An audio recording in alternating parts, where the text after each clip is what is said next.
तो एक बार फिर से स्वागत है आपका मेरे यूट्यूब चैनल में। और इस वीडियो में मैं रिप्लाई देने वाला हूँ। आकाश जी ने कुछ पूछा है तो बस उसी का रिप्लाई इस वीडियो के माध्यम से हम उनके प्रश्नों का उत्तर ढूंढेंगे और सॉल्यूशन भी लाएंगे। तो उनका प्रश्न कुछ इस प्रकार से है कि क्या मिलिस फंक्शन इफेक्ट होगा अगर हम सेम बोर्ड में PWM 20 किलोहर्ट्ज़ फ्रिक्वेंसी भी क्रिएट कर दें। तो अब यानी PWM उनको जनरेट कराना है, PWM फ्रिक्वेंसी उनको यूज़ करना है और साथ ही साथ उन्हें मिलिस फंक्शन भी यूज़ करना है। ठीक है, उस समय मुझे समझ नहीं आया था कि मुझे उन्हें क्या उत्तर देना है, तो मैंने उन्हें कुछ मेरे जो वीडियो के लिंक थे वो मैंने उनको शेयर किया। तो उसके बाद फिर शायद उन्होंने देखा और फिर उनके फिर से एक बार कमेंट आया कि यानी एक बार कोड सेटअप में चला के देख लो, यानी जो भी मुझे सही लगा उस समय बताना। तो मैंने बता दिया क्योंकि मुझे जवाब तुरंत देना था उस समय पे, तो बस मैंने उस समय कमेंट करके ये बता दिया। तो फिर उनका यानी जो एक्चुअल प्रोग्राम का फ़्लो था, यानी क्या उन्हें करना है, वो फिर उन्होंने मुझे बताया कि भाई मुझे मिलिस फंक्शन के एक टाइमर का कोड लिखा है वो प्रॉपर काम नहीं कर रहा 20 किलोहर्ट्ज़ PWM कोड के साथ। ठीक है, when I change 20 kilohertz to hertz then timer also properly work. ठीक है, तो उनका कहने का मतलब यानी यही है कि अगर वो किलो हर्ट्ज़ में वो चीज़ नहीं चल रही जो कि हर्ट्ज़ में चल रही है। ठीक है, तो मिलिस फंक्शन से ओके, मिलिस फंक्शन है, उन्होंने टाइमर का कोड लिखा है। ठीक है, अब वो 20 किलोहर्ट्ज़ पे नहीं चल रहा है, जब वो हर्ट्ज़ कर रहे हैं तब चल रहा है। कुछ समझने जैसा, बाद में हमें आएंगे मेन मुद्दे पे। तो फिर मैंने उन्हें पूछा 20 किलोहर्ट्ज़ की ड्यूटी साइकिल कितनी है, तो फिर उनका रिप्लाई आता है कि ड्यूटी साइकिल फिक्स नहीं है, वो वेरी है through the port A0 input है, पिन नंबर 9 आउटपुट है।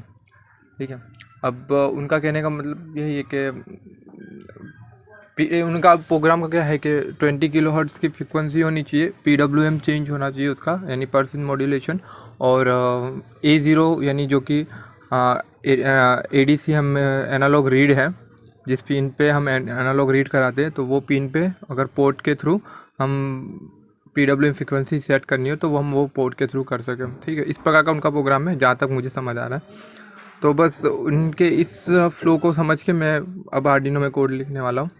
और अगर आप मेरे चैनल पे नए हैं तो PWM फ्रिक्वेंसी क्या होता है, पल्स विद मॉड्यूलेशन किस प्रकार से काम करता है, फ्रिक्वेंसी किस प्रकार से होती है और काम करती है, तो उस पर रिलेटेड वीडियो ऑलरेडी इससे पहले का वीडियो है, वो आप सिंपल जाके देख सकते हो।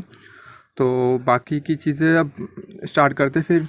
तो यहाँ पे सबसे पहले अब आर्डिनो में मैंने इससे पहले की वीडियो में बात किए थे कि कैसे हम अपने पिको की सहायता से अपने आउटपुट के जो हमारी PWM फ्रिक्वेंसी का आउटपुट है हम पिको की सहायता से देख सकते हैं अपने फ़ोन के अंदर।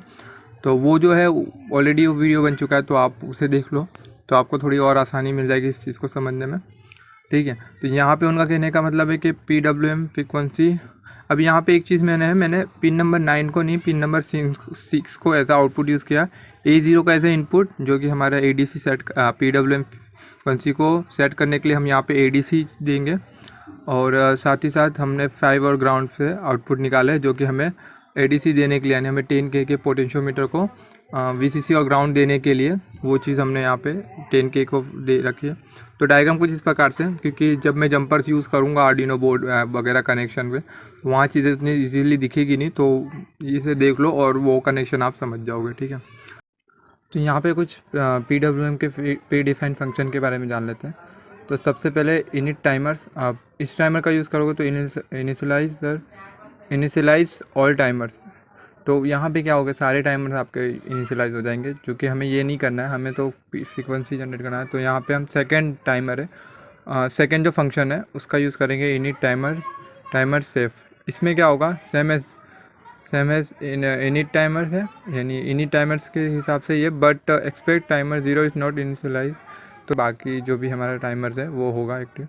और यहाँ पे हमें PWM राइट फंक्शन का भी यूज़ करना है, क्यों, क्योंकि हमें जो भी हमारा PWM जो भी हमारा पल्स विड्थ जो भी कंट्रोल होगा वो इस फंक्शन के अंदर हमें वो वैल्यू लिखनी होगी।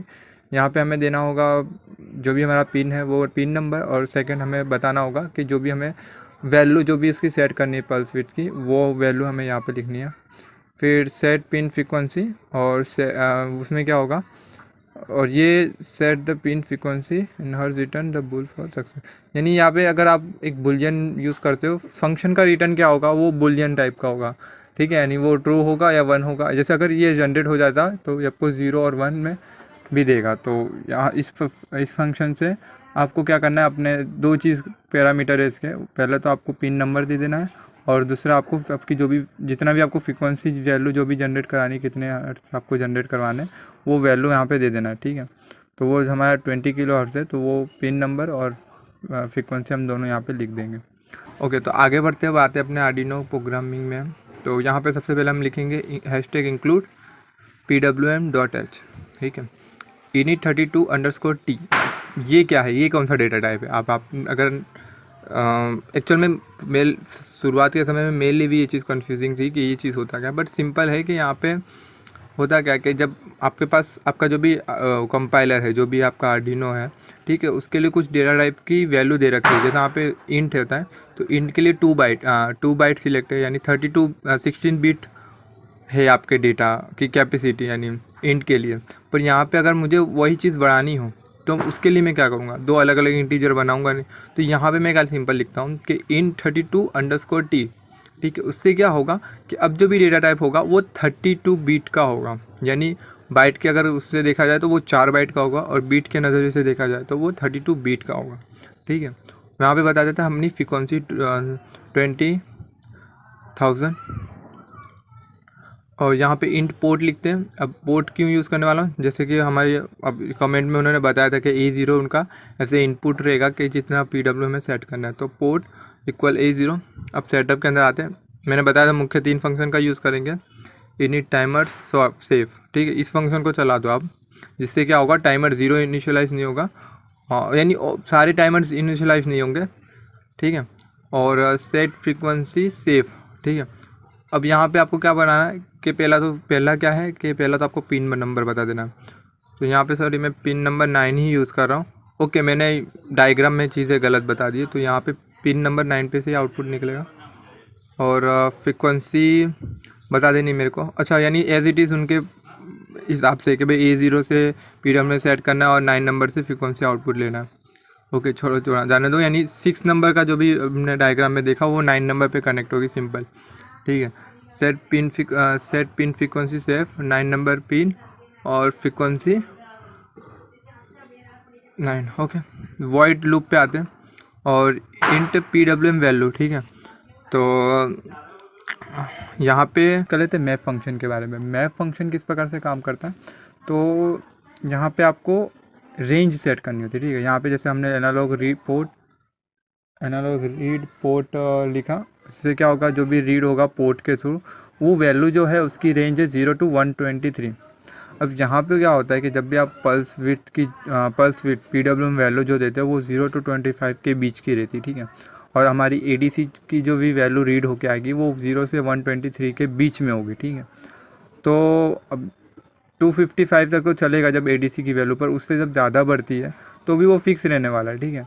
तो ये जो वेरिएशन है 0 से 123 का है, उस वेरिएशन के अकॉर्डिंग हमें क्या करना है, इसकी रेंज घटा देनी, ठीक है। वो रेंज कितने में लानी है, तो 0 से 255 तक आपको लानी है, क्योंकि हमें जो भी PWM राइट फंक्शन में देना है वो 0 से 25 के बीच का ही हम वैल्यू दे सकते हैं, ना कि उसे 1000 या 900 हम सेट कर नहीं सकते। तो वो रेंज को जो सेट करना है वो इस फंक्शन की सहायता से हो जाएगा, जो उसकी वैल्यू को, ये एक प्रकार से स्केलिंग समझ लो आप, कि हायर स्केलिंग को लोअर स्केलिंग में हम सेट कर दे रहे हैं कि भाई इतनी ज़्यादा जो वैल्यू है वो इतने वैल्यू के बीच में काम करे, ठीक है। क्योंकि वो फंक्शन को जो भी हमें वैल्यू देना वो 0 से 255 के बीच की देनी। तो मैप फंक्शन वो एक काम करके देगा आपको। WM राइट फंक्शन में हमें 2 पैरामीटर सेट करने होते हैं। एक तो पिन की वैल्यू देनी होती है कि 9 नंबर के पिन पे आउटपुट निकले, और साथ ही साथ हमें बताना पड़ता है वैल्यू, ठीक है, हमारे पल्स विथ मॉड्यूलेशन की वैल्यू क्या रहेगी। यहाँ पे हम लिख देते हैं PWM वैल्यू, जो कि पोर्ट की सहायता से हमें मिल जाएगा। ओके, तो सबसे पहले कंपाइल करते हैं,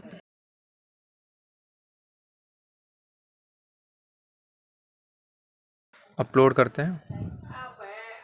ओके, तो यहाँ पे मुझे मोबाइल के अंदर रन सिलेक्ट करना होगा, यानी हमारा USB हमने OTG अगर कनेक्ट कर दिया, यहाँ पे रन सिलेक्ट कर दो, उसके बाद आप फ्रीक्वेंसी देख पाओगे। तो जैसे कि हम यहाँ पे फ्रीक्वेंसी देख पा रहे हैं, रन होने के बाद 20 किलोहर्ट्ज़ की हमारी फ्रीक्वेंसी है। सिंपल मैं यहाँ पे फ्रीक्वेंसी की वैल्यू चेंज करता हूँ। फ्रीक्वेंसी की वैल्यू मैं 10 किलो हर्ट्ज़ कर देता हूँ एंड अपलोड करता हूँ। तो यहाँ पे मैं देख पाऊँगा कि 10 किलो हर्ट्ज़ हमारी फ्रीक्वेंसी आ रही है, ठीक है। यानी आपको जब भी फ्रीक्वेंसी सेट करनी होगी तो फ्रीक्वेंसी नाम के वेरिएबल में ये चीज़ आप कर सकते हैं। अगेन वापस हम 20 किलो हर्ट्ज़ करते हैं। ओके, और इसे कंपाइल करके अपलोड करते हैं। तो जैसे हम देख पा रहे हैं कि अब हमारे आउटपुट फ्रीक्वेंसी 20 किलो हर्ट्ज़ की है। अब यहाँ पे जैसे आप पोर्ट, आपका 10K का जो पोर्ट है आप उसे सेट करते हो तो यहाँ पे विड्थ आपका कंट्रोल हो पा रहा है, ठीक है। अब जैसे स्टार्टिंग में हमने बात की थी कि वहाँ पहले सब विड्थ हमारा कंट्रोल हो पा रहा है, यानी हम जैसे जैसे इसे रोटेट कर रहे हैं अपने 10 किलो के पोर्ट्स को तो हमारा विड्थ पल्स विड्थ मॉड्यूलेशन हमारे चेंज होते हुए हमें दिख रहा है। हमारा इसकी ड्यूटी साइकिल हमें बदलती हुई दिख रही है। नीचे ड्यूटी साइकिल की वैल्यू है जो कि जितना आप चेंज कर रहे हो उस हिसाब से ये प्लस और माइनस हो रहा है। अब यहाँ पे बात कर लेते हैं कि उन्होंने कहा था वो साथ साथ मिलिस फंक्शन का भी यूज़ कर रहे हैं, ठीक है। तो क्यों ना मैं मिलिस फंक्शन का भी, इसमें जो मिलिस फंक्शन का जो आउटपुट आता है वो मिली सेकेंड में आता है, तो वो चीज़ भी हम चेक कर सके। साथ ही साथ PWM फ्रीक्वेंसी भी आपकी काम कर रही हो ऐसे समय पे। तो यहाँ पे मैं सिंपल क्या करूँगा, सेटअप के अंदर सीरियल डॉट बिगिन, ठीक है, बॉड रेट हम सेट कर देते हैं 9600। लूप के अंदर आते हैं और यहाँ पे हम लिखते हैं सीरियल डॉट प्रिंट ln। अब यहाँ पे मैं क्या करने वाला हूँ, सिंपल फंक्शन ही लिख दूंगा, मिलिस फंक्शन।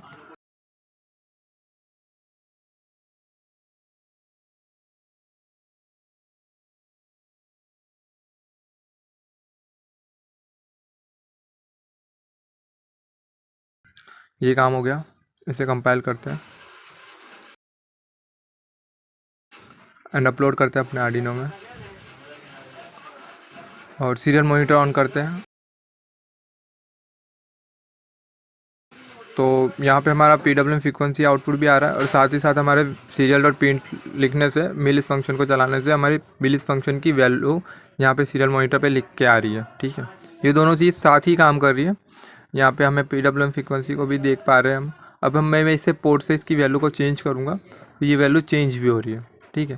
तो यहाँ पे तीनों चीज़ चल रहा है। आपका पोर्ट से आप अपने PWM फ्रीक्वेंसी को भी चेंज कर पा रहे हो, साथ ही साथ आप आपके मिलिस फंक्शन को भी सीरियली प्रिंट होते हुए देख पा रहे हो।